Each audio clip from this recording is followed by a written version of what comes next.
Imagina só que cada tipo de robô no mundo fala uma língua física completamente diferente. Exato. O que funciona para um braço robótico simples, sabe, com aquela garra de 2 dedos, Sim, o mais básico.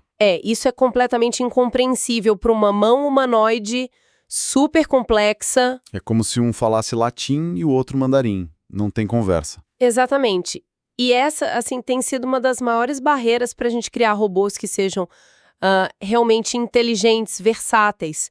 Mas hoje a gente vai analisar um artigo de pesquisa que propõe uma solução que, olha, parece saída de ficção científica. É uma proposta bem ousada. Muito. E se, em vez de tentar criar, sei lá, tradutores para dezenas de línguas robóticas, a gente pudesse ensinar para todos eles uma única língua materna universal? E se essa língua fosse a nossa? Era uma mudança de perspectiva fascinante.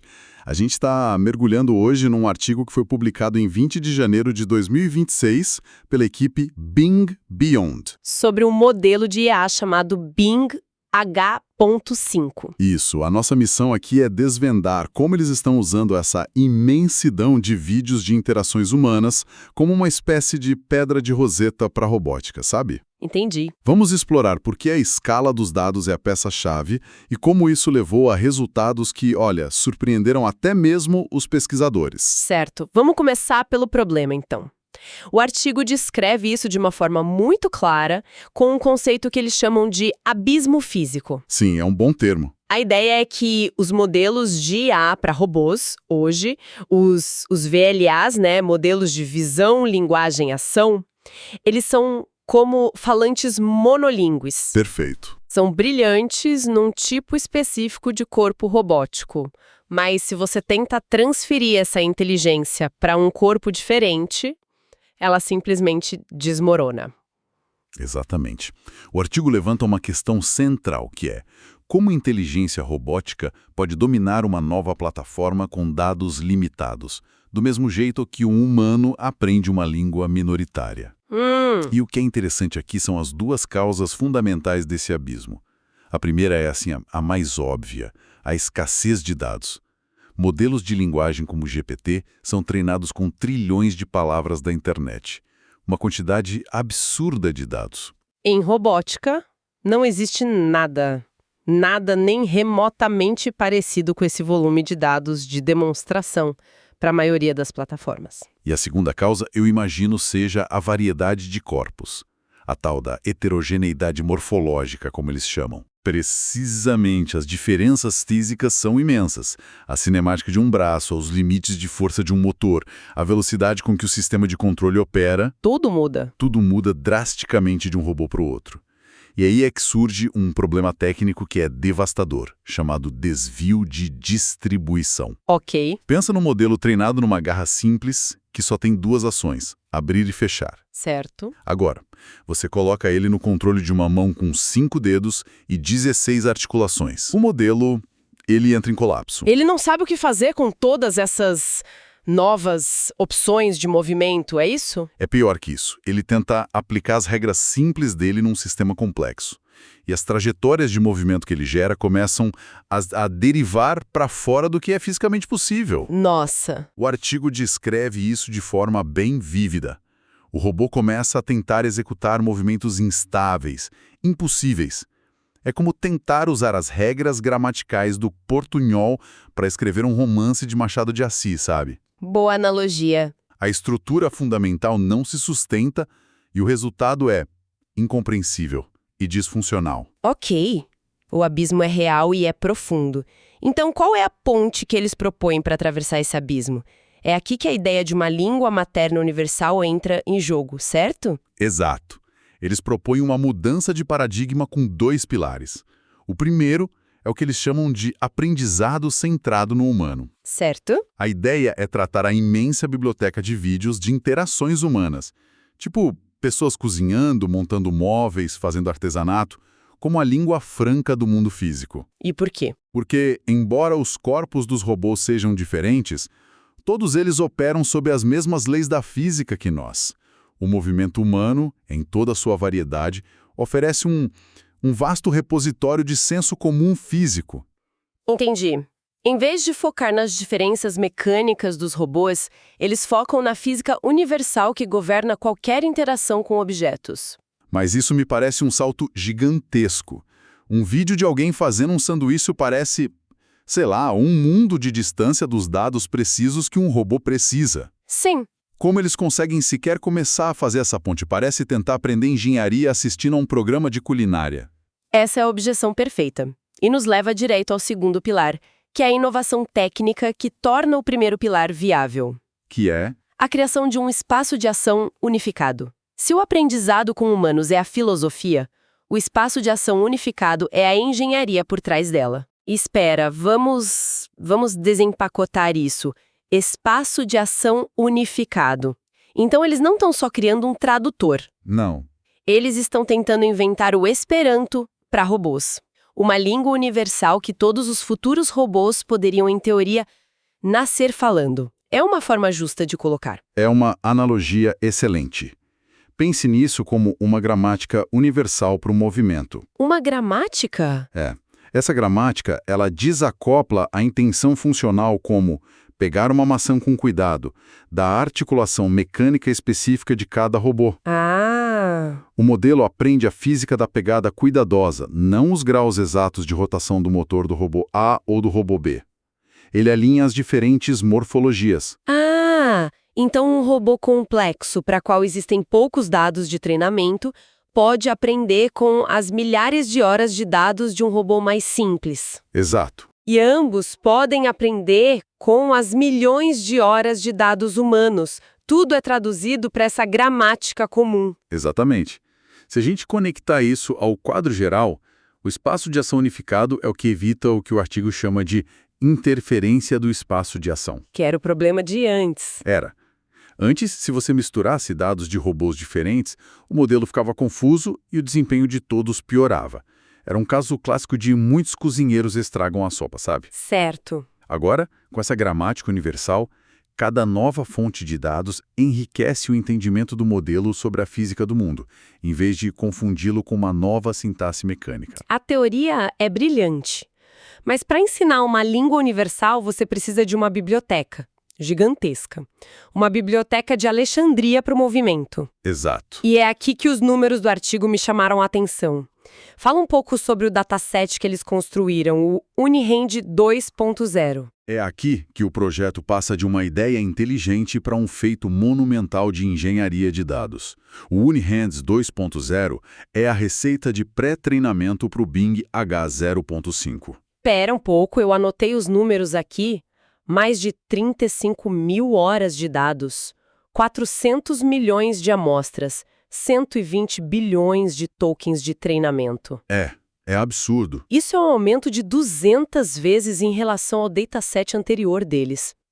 Quase 35 mil horas é o equivalente a assistir a vídeos continuamente por quase 4 anos. É isso mesmo. A escala disso, por si só, parece ser a grande descoberta. Isso é normal nesse campo? Não é nada normal. É uma ordem de magnitude maior do que o que se costuma ver. Mas o mais genial não é só o volume, sabe? É a composição, o equilíbrio da dieta de dados. A dieta? É. Eles a dividiram em 3 fontes complementares, como um chefe equilibrando os ingredientes de um prato complexo. Certo. Vamos ver essa receita. Qual o primeiro ingrediente? O primeiro e maior é a demonstração humana com 16 mil horas. Essa é a base, é a tal língua materna que a gente mencionou. Ok. Eles usaram vídeos egocêntricos, ou seja, filmados da perspectiva de quem está agindo, de grandes repositórios públicos como o Ego 4D e o Epic Kitchens. E como eles transformam isso em dados úteis? Aí vem um processo sofisticado. Primeiro, eles estimam as poses das mãos em 3D usando algo chamado parâmetros Mano. Pausa aí. Parâmetros Mano soa como jargão. O que isso significa pra gente? Boa pergunta. Pensa no Mano como um modelo 3D altamente detalhado da mão humana. Para cada frame do vídeo, o sistema não vê só uma imagem. Ele calcula a forma e a pose exata da mão num formato matemático detalhado. Ah, entendi. É o que transforma uma imagem 2D de uma mão numa compreensão 3D da articulação dela. Ok. Depois eles usam um modelo de linguagem avançado, o Gemini 2.5, para gerar descrições de texto em múltiplos níveis. Ele não diz só pessoa pegando copo, mas descreve a intenção, a velocidade, o contexto, tipo alcançando lentamente o copo para evitar derrubá-lo. Uau! E por fim, um filtro rigoroso remove dados de baixa qualidade como movimentos tremidos, por exemplo. Ok, essa é a base humana, o senso comum físico. E o segundo pilar? O segundo é a manipulação robótica com 14 mil horas. Se o primeiro era a língua materna, este é o componente poliglota. Poliglota. Eles agregaram dados de 30 tipos diferentes de robôs, desde braços industriais como o Franca até humanoides como o Agibot G1 e o Unitree G1. 30 tipos diferentes. Sim. E o artigo destaca que esta é a variedade mais extensa de morfologias de robôs já usada num único modelo VLA. E essa diversidade é crucial para forçar o modelo a generalizar e não sofrer daquele problema de deriva quando encontra um corpo novo. Entendi. Então a dieta de treinamento seria, primeiro, observar milhares de cozinheiros caseiros para aprender os fundamentos, que são os dados humanos. Isso. Depois fazer um estágio em 30 cozinhas de restaurantes diferentes para aprender as técnicas profissionais, os dados de robôs. O que falta? Falta ler os livros de receitas para entender a teoria por trás de tudo. Ah, boa! Esse é o terceiro pilar. Compreensão visual textual, com equivalente a 5.000 horas de dados. Isso aborda um problema bem crítico, o desequilíbrio de modalidades. Como assim? Nos dados de robôs, a proporção de tokens visuais para textuais pode ser de 1000 para 1. Ou seja, muita ação e pouca explicação. Exatamente. E sem dados de texto suficientes, o modelo perde sua capacidade de raciocínio, de planejamento. Ele se torna, como o artigo descreve, um sistema de reflexo motor visual. Ele só reage. Ele reage ao que vê, em vez de ser um agente que raciocina e segue instruções complexas. Para evitar isso, eles usam datasets como o Lava, que são ricos em pares de imagem e texto, para garantir que o modelo mantenha sua inteligência linguística. Mas olha, me parece que há um risco aí. Ao alimentá-lo com tantos dados humanos genéricos, não se corre o risco de ensinar ao robô maus hábitos ou movimentos ineficientes que um robô construído para um propósito específico não deveria aprender? É uma preocupação válida, e é algo que a área de robótica debate bastante. A aposta deste artigo é que os benefícios do senso comum físico superam, e muito, os riscos de aprender alguma ineficiência. Certo. E a diversidade dos dados robóticos do segundo pilar ajuda a refinar e adaptar esses aprendizados humanos a corpos mecânicos. O modelo aprende o quê e o porquê com os humanos. E o como com os robôs. E o como específico com os dados dos robôs. Exato. Certo, então a teoria é sólida e o dataset é gigantesco. Mas como uma única arquitetura de IA processa tudo isso sem se confundir, o artigo menciona uns nomes bem avançados, tipo Mixture of Transformers, com uma estrutura nova chamada Mixture of Flow, ou MOF. Vamos traduzir isso. A arquitetura Mixture of Flow é uma abordagem muito elegante. Ela basicamente desacopla o conhecimento motor compartilhado.